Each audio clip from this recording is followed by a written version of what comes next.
Welcome back, mi amigos. Tater and I are heading out tomorrow to the Ouachita National Forest up in southeast Oklahoma. We're going to do the Horse Thief Springs Loop, and it'll connect down to the Ouachita Trail. A little 13-mile hike. That ought to be a lot of fun. We're going to do it counterclockwise, so that means as soon as we hit the trail, we've got an elevation gain of immediately of about 1,000 feet.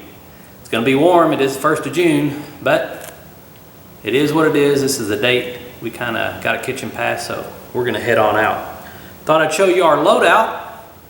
And as you can tell, my old Gregory Z35 here, she looks like a 10-month-old pregnant woman. She's about to bust, but it's full of stuff, and I'm going to share it with you. There's a lot of comfort items in here. There's a lot of items that you wouldn't carry, and there's also some items here that I carry too much of. I admit that. That's just the way I am, but that's okay. It's not that long a hike, so I'm really not worried about the weight. Now, Tater, this will be his first time hiking without his brother and his first time staying overnight in a tent. But he does carry his own pack. He's used to wearing this thing. And if you're thinking about hiking with your dog, you might want to check one of these out. This is an Outward Hound pack. I actually only paid $15 on Amazon for this with free shipping. And I got to tell you, it's actually well made. Now, it is going to be warm. This is the only ventilation you have up here, and none of these packs are really well ventilated, and he's an Australian cattle dog. So if he starts to sweating, I might have to take this off and carry it myself. But that's the way it is. These packs unzip and actually get fatter, but he only weighs about 40 pounds, so I can't really load him down with a whole lot of stuff. But he's going to be carrying his pack towel and his dog bowls, some treats, a couple other things. But if you're thinking about getting your dog into hiking, here you go. This is a cheap way to do it. Highly recommend that pack. Going to carry for camera gear other than my camera. I'll just have my iPhone, and I got my Joby Gorilla Pod here that has 1,001 uses. Trekking poles, just old reliable REI Traverse. I'll use these until I break them, and then I'll buy myself some real nifty ones. But right now, that's what we're going to use. As always, with all my hikes and adventure, Mr. Bill goes, and Mr. Bill needs to go on a diet. He weighs a lot, but I like having him there, so he goes. Another comfort item I usually never take. This is my REI Flex Light chair. Weighs about 1 pound, but it is very comfortable, and this little trip is all about R&R and hanging out with my dog. It's only 13 miles, so I think I'll be able to lug it around for that distance. No big deal. Let's get into the outside pack at the ready. Got my little Dutchware ass pad. These things are cheap, man. They're only like $6.95. They used to come in colors. I want a blue one. This one kind of blends in with everything. But it only weighs, I think it's 0.7 ounces. So it's a great little pad. I bought Barbara one of those Thermarest Z seats, and those are cool too for about 15 bucks. They take up a lot more room, but they're super comfortable. But we're taking this one on this trip. Got my DIY cozy here for cooking my little dinner. In here I've got my homemade lightweight windscreen. Got a video about that if you need to know how to build one of those. We're taking the BSR 3000 titanium cook stove. It's a canister stove, so it sits up high. Might need a windscreen. And my food is going to require cozy. Got a piece of Tyvek here. No particular size. I use this as a footprint in the vestibule. Also use it if I need to stop and dig some stuff out of my pack. I just throw this on the ground and throw all the things on it. That way they don't get all dirty and nasty. Don't weigh anything. High-vis bandana, 1,001 uses. And that should be all for here. Let's get into pack itself. Got my food bag. I don't spend a bunch of money on high dollar food bags or anything. This is just a no limits from Academy. I believe this is a 9-liter dry bag. Got my bear bag hanging stuff in there and all my food. When we get out on the trail, on our video, I'll get my food out and show it all to you. I carry some different things that other people do. You might be interested, so check back with that. But yeah, that looks like a lot of food for just a little weekend trip, maybe only one night. But I also got Tater's food in there too. And I'm also paranoid about that stuff. I carry more food than I usually need. Got my ditty bag. You can hear Tater's bear bell in there. If you want to know what's in the ditty bag, you can check my video, What's in My Ditty Bag. I got a lot of neat stuff in there.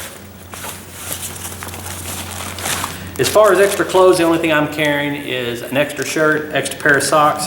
Got them in the Ziploc bag. They have been treated with permethrin because we're going into mosquito and tick country in June. So got it all there. That's the only clothes I'm carrying. Another comfort item, a little black diamond lantern to hang in the tent. Tater might be scared of the dark. I might be too, so we'll see. As far as electronics, the only thing I'm carrying is this one cable. I run the Strava app on my iPhone for everything, and it uses a little bit of power, but I think it'll be okay. This is a little anchor battery. These anchors are very popular. This is a 10,000 milliamp hour battery, only weighs 7 ounces, one cable, keep it in Ziploc so it doesn't get wet. And they are relatively inexpensive on the Amazon. As far as water filtration, Sawyer Mini. I've got a good video out on some Sawyer Mini hacks too if you want to check that out. There are several places to get water there on the trail, so I think we'll be okay. My ultra lightweight, oh not ultra lightweight, but lightweight Toaks titanium cook kit. Got a video on it. Pretty cool kit there. You might want to check that out. We will be doing a little bit of cooking. This is a sort of comfort item. I really like this Cocoon Hyperlight travel pillow. It's really comfortable, it's small, it's lightweight. But the only thing is, on my Thermarest sleeping pad, it kind of scooches around, you know, and I have to kind of chase it sometimes with my head. So, also known as pillow creep, is what I call it. So I bought this Thermarest pillow cover. You can only get these online. I haven't been able to find them in the outfitters, but we're gonna see how that works out. It might be too hot, I hope not. Oh, I apologize for the audio. My lav mic took a dump right as we started this, so you might hear, yep, that's Ramsey out there. You might hear it go, so we'll see. We have the REI Quarter Dome 1 tent. If you've seen any of my videos, I'm kind of a budget conscious guy. I can afford some extra equipment or more high dollar equipment, but also like a deal. And this suits all of the requirements that I need on a budget, and then with 20% off on top of that, I didn't pay hardly anything for this. So I wish it was more of a true freestanding tent, but this works out just great for what we're doing.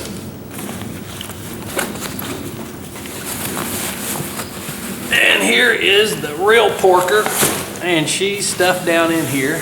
One of the reasons this thing weighs so much, this is my Thermarest Pro Light Plus sleeping pad. It's an awesome pad. I don't sleep well at home on a bed, so I really have to go the extra mile to sleep out on the trail. After trying all these different pads, I spent an hour at REI laying around different ones, and I'm a side sleeper. This is the one I'm going with. I'd like to wean myself off of it, but right now that's what we got. Okay, other than a large Ziploc for carrying out my trash, that is all for the main compartment. Now up here in the brain, inside, I've got my first aid kit. I carry a little more than a lot of people do. I like these little REI kits. I've had this for probably 10, 15 years. I like the little divisions it has in it and stuff. They make a smaller one too. And then I got a compass in case I get lost. Hopefully I won't. Hopefully I'll know how to use it. Back on the top side, accessible from the outside, are things that I like to have at the ready. Got my little pack towel. I have a Magellan lightweight rain jacket. They're inexpensive. I'm not gonna go spend $200 on a rain jacket. Just not gonna happen. This thing weighs 9 ounces, and it was about 14, 15 bucks. I really like it. Might be a little bigger, might be a little heavier, but I like this and I like it better than Frog Togs, and I got Frog Togs too. Also at the ready, like to have my Hygiene kit. Nothing special about my Hygiene kit. I've got one of these Dutchware titanium trowels. I did make a modification. Some of that plastic dip, I dipped it in it 3 or 4 times and basically made like a little rubberized handle at the top, because digging with this can hurt your hand. My wife was complaining about it. And then I hung a piece of reflective paracord there on the end. In my hydration, or my Hygiene bag, also got my own cocaine here. Oh, no, just kidding. It's not. It's really Gold Bond medicated powder. Since we're talking about that, you combine the Gold Bond medicated powder with some of these high-tech boxer briefs or boxers. I've got some of the REIs. I think they also sell the, is it Fixco or something like that, about 30, 35 bucks. I gotta tell you, if you're hiking in warm weather, it is worth it. I just powder down from the waist down to about my knees with this stuff, and this menthol medicated Gold Bond is like a cool fresh breeze blowing up your skirt, and I really like it. Take it from a guy that lives in Texas. It's humid out here. I have to come in on Saturdays and change my my pants and shorts and boxers twice if I don't use this stuff during the day. They're just soaked. And never ever ever wear cotton, not in warm weather. It just doesn't work. But this, you'll be good to go. So I carry a little bit of that. I'll powder up before I hit the trail, and then I'll have some for the next day as well.